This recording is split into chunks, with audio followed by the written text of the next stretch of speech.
People ask me what my favorite TV show is.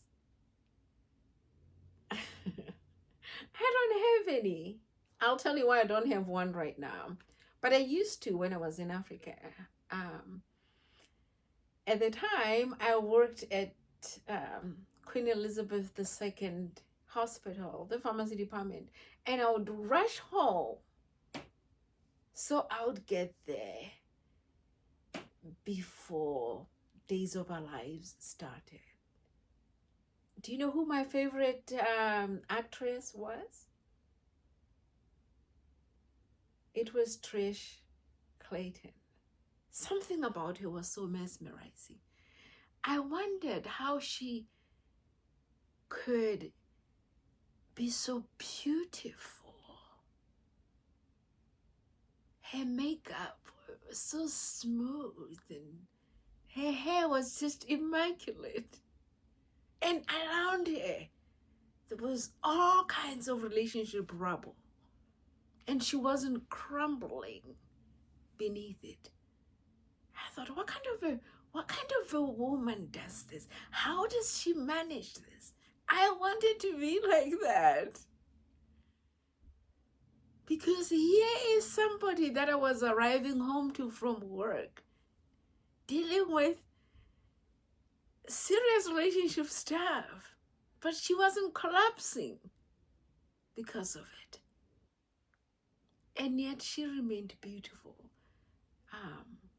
And so why am I talking about her looks? It's not that I was attracted to her beauty.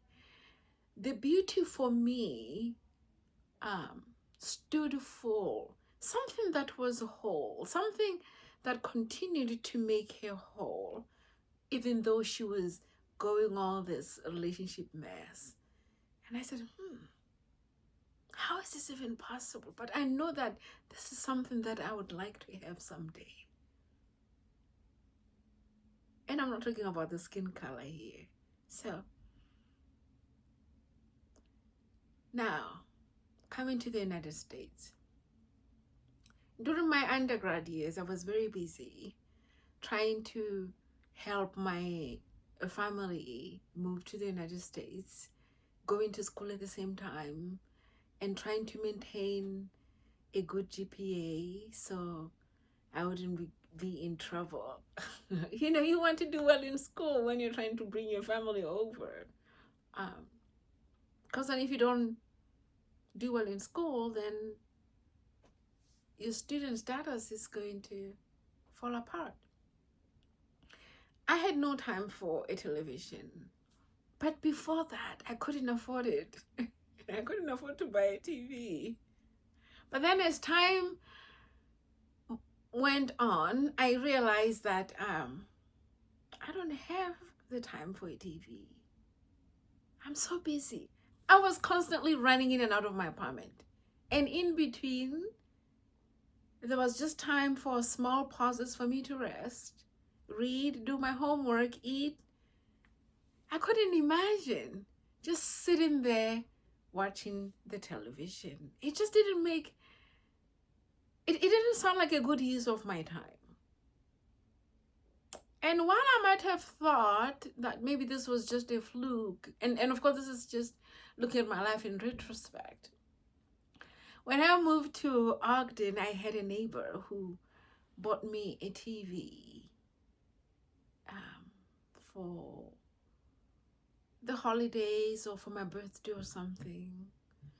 And I sold it because it was just sitting there in a box. I sold the TV on Craigslist because I thought, I don't have the time to dust this each time I clean because I wasn't using it. And it would accumulate a lot of dust, the box would. So I gave it away. The next time she came to visit, she said, oh, I thought I gave you a TV for a present. And I said, yes, you did. And she wondered where it was. And I told her I sold it because I was too busy to stay home to watch the TV. It was starting to feel like a pet, you know? Watching a TV, just like watching a dog or watching a cat. So got rid of it. So she got the second one. And I did the same thing. The third one, I did the same thing and she gave up. Now, as an adult,